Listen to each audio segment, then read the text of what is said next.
And every thing.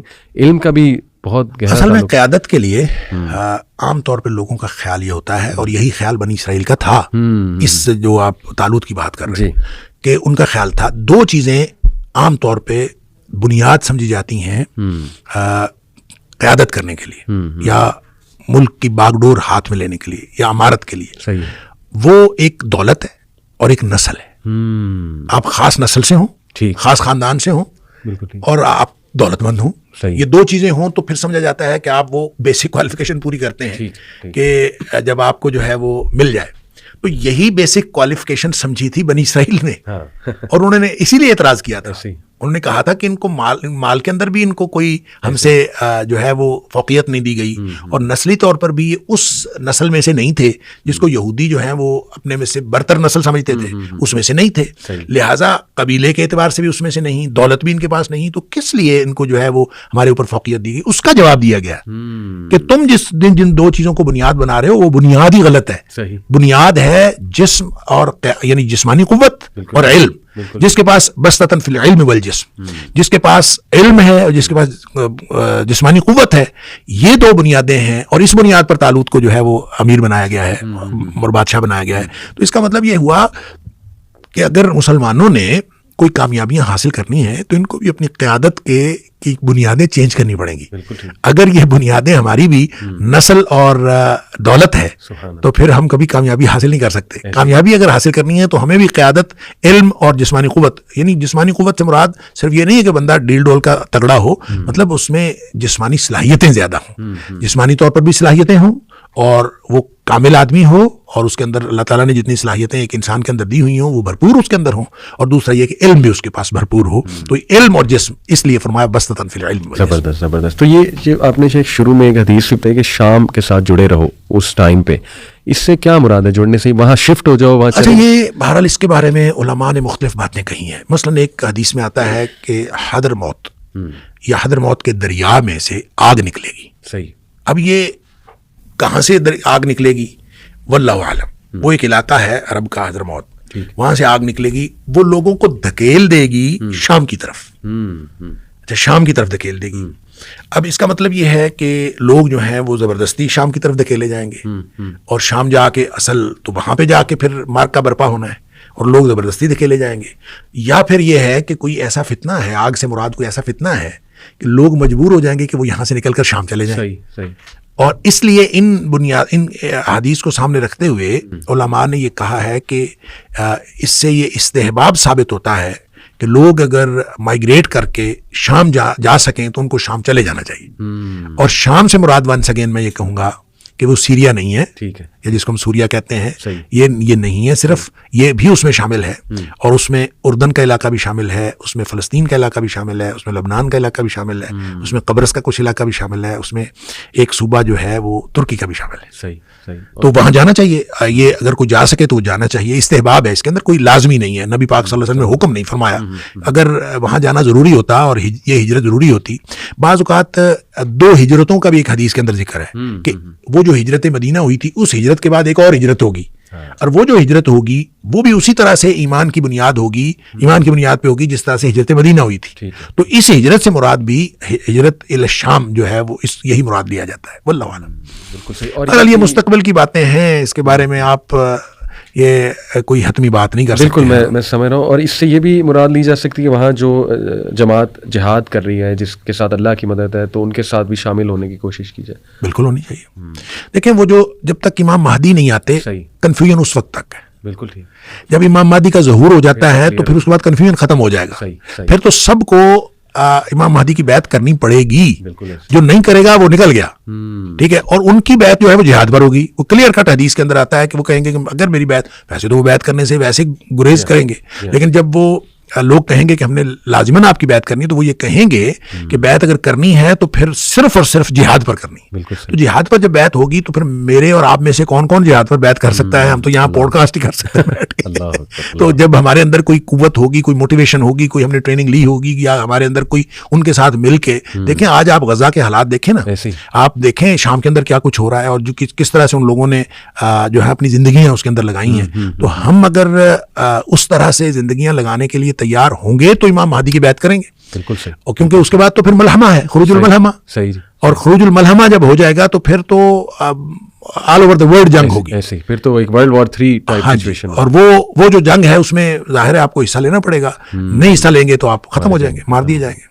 شیخ ایسا بھی کچھ ہمیں ملتا ہے کہ مسجد اقصیٰ کو گرا دیا جائے گا, شہید کر دیا جائے گا, کیونکہ یہ تھرڈ ٹیمپل کی کوشش تو کر رہے ہیں جو زائنسٹ ہیں, تو حدیث میں بھی کچھ ایسا ہمیں ملتا ہے؟ اچھا, یہ نا ایسی کوئی روایات ہیں, لیکن صحیح بات یہ ہے کہ میرے صحیح علم میں نہیں ہے ایسی کوئی بات, میرے علم میں نہیں. میں یہ نہیں کہوں گا کہ ایسا کچھ نہیں ہے, میرے علم میں نہیں ہے. ٹھیک ہے, تو لیکن لیٹ سے اگر شہید ہو بھی جاتی ہے تو اس حدیث کی روشنی سے تو یہی پتہ لگ رہا ہے کہ انشاءاللہ امام مہدی وہیں پہ موجود ہوں گے اور مسلمان دوبارہ سے اس کو ریکانکر کر چکے ہوں گے. خوشخبری تو ہے بالکل ایسے. دیکھیں دجال جو یاجوج ماجوج ہے, یاجوج ماجوج کی وجہ سے یہ جو مسلمان جو جا کے ہوں گے کسی ایک جگہ پہ, یہ جو دجال کی وجہ سے اور پھر یاجوج ماجوج کی وجہ سے مسلمانوں نے ایک جگہ پہ کنفائن ہو جانا ہے. صحیح, ٹھیک ہے, پھر مسلمانوں نے نکلنا ہے, پھر وہ عروج ثانی ہوگا. صحیح بات. یعنی لڑتے لڑتے لڑتے لڑتے ایک دفعہ ان کا بالکل محدود ہونا ہے, اور پھر اس کے بعد ان کو اللہ تعالیٰ نے کامیابی دینی ہے. تو یہ ایک لڑائیوں کا سلسلہ ہے بہرحال,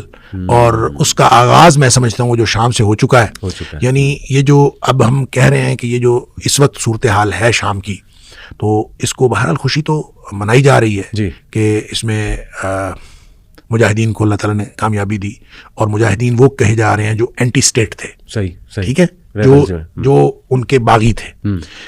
اب ظاہر ہے کہ ان لوگوں نے ایک بڑی جدوجہد کی ہے 2011 سے لے کر اب 13 سال ہو گئے, اور 13 سال کی جدوجہد کے بعد ایک دم کیا ہوا کہ جو ریاستی فوج ہے اس نے کوئی مزاحمت ہی نہیں کی, جبکہ انٹرنیشنل لیول پہ ہم نے دیکھا کہ پچھلے 11 سالوں میں رشیا نے بشار کی مدد کی ہے. جی, اور رشیا نے بشار کی مدد کی, اور رشیا کے اڈے موجود ہیں وہاں پہ. صحیح, ایسے ہی. اور ایک دم کیا ہوا کہ رشیا جو ہے وہ بالکل انہوں نے بھی مدد نہیں کی, اور ریاستی فوج نے بھی کوئی مزاحمت نہیں کی, اور ایک دم اتنے وہ کمزور ہو گئے. ایسے ہی وہ کہتے ہیں جو لڑتے لڑتے کمزور ہو گئے, تو لڑتے لڑتے وہ کمزور ہو گئے تو مجاہدین بھی کمزور ہوئے. تو بہرحال یہ ایک اس کے اندر سوچنے کی بات ہے.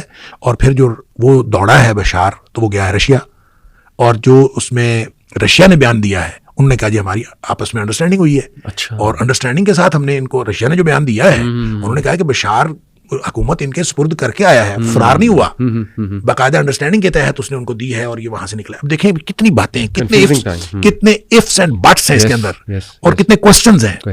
اور ایسا نہیں ہے کہ ہم کہیں کہ یہ بس ہو گیا ہے, اب اس کے بعد کیا ہونے والا ہے واللہ عالم, یہ آگے کیا ہوگا کچھ نہیں سمجھ آتی کہ کیا ہوگا. اور امید بس کی جا سکتی ہے اللہ تعالیٰ سے, اس لیے کہ مسلمان کبھی اللہ تعالیٰ سے امید ختم نہیں کرتا. لا تقنطوا من رحمت اللہ, ہر چیز سے امید ختم ہو جائے تو اللہ کی رحمت سے پھر بھی مسلمان امید رکھتا ہے. امید ہمیں ہے, لیکن حالات بہرحال کبھی شام کے اچھے نہیں ہیں. اور شام کو جب ہم اس سینس میں دیکھتے ہیں جس سینس میں نبی پاک صلی اللہ علیہ وسلم نے بتایا, تو اس میں فلسطین شامل ہے, اور فلسطین کے غزہ کے جو حالات ہیں وہ ہمارے سامنے پہلے ہی ہیں. لہذا اوور آل اس سچویشن کو دیکھیں تو شام کے اندر جب نبی پاک صلی اللہ علیہ وسلم نے فرمایا تھا کہ اذا افسد الشام, جب شام کے اندر خرابی پیدا ہو جائے, فساد پیدا ہو جائے, فلا خیر فیکم, تو پھر تمہارے لیے کوئی خیر نہیں ہے اس کا. میں ایک ویڈیو بھی شاید دیکھ رہا تھا, یہ نیتن یاہو جو ہے اسرائیل کا پرائم منسٹر, اس نے بیان دیا ویڈیو میں, یوٹیوب پہ ویڈیو موجود ہے, کہ یہ ہماری وجہ سے دیکھو تم لوگوں کو کامیابی ملی, کیونکہ ہم نے ایران کے جتنے ملیٹنٹ گروپس تھے اور جہادی گروپس تھے ان کو ہم نے جا کر چیک کیا, سبق دلایا, تو اس سے ریبلز کو موقع ملا. وہ کریڈٹ اپنی طرف شفٹ کر رہا تھا. دیکھیں کریڈٹ شفٹ کر کے پھر انہوں نے 85 مقامات پر حملہ کر دیا. ایسے ہی اور جتنا بفر زون تھا اس کے اوپر قبضہ کر لیا. بالکل. یعنی اور گولان کی پہاڑیوں کے اوپر بھی قبضہ. یعنی یہ عجیب و غریب بات ہے کہ وہ ادھر سے انہوں نے فتح حاصل کی ہے, یا انہوں نے دمشق پر قبضہ ان کا مکمل ہوا ہے, تو آپ جو ہے اس کے اوپر جو ہے نا حملہ کرنا شروع کر دیا ہے. اور مزے کی بات ہے اس میں رشیا ریزسٹ بھی نہیں کر رہا. رشیا کے حالانکہ وہاں پہ بیسز موجود ہیں, اور رشیا ریزسٹ نہیں کر رہا. اور یہ سمجھ نہیں آ رہی کیا, ایک بہت بڑی کنفیوزڈ سچویشن ہے. اور اس سچویشن میں بہرحال میں نے پہلے جیسے کہا امید تو رکھنی چاہیے, لیکن مسلمانوں کو آنکھیں کھولنی چاہیے, اور آنکھیں کھول کے رکھنی چاہیے. وہ کیا رہا ہے شیخ, آخری بات, اس فتنے کے دور میں, کنفیوژن کے دور میں کچھ دعائیں اگر آپ بتا دیں جو ہم ریگولر کریں انشاءاللہ تعالی, اللہ ہماری رہنمائی. ایک تو ذکر آپ نے کہا, وہ کثرت سے ہم ذکر کی طرف آ جائیں, اور ٹف لائف کی طرف آ جائیں, کمفرٹ زون سے نکلیں, انشاءاللہ علم حاصل کریں. دعائیں کچھ اگر آپ بتا دیں انشاءاللہ اس وقت. دیکھیں فتنے کے بارے میں ایک تو دیکھیں استعاذے جتنے ہیں نا, استعاذے سے مراد ہے ہر وہ دعا جس میں اعوذ بک ہے.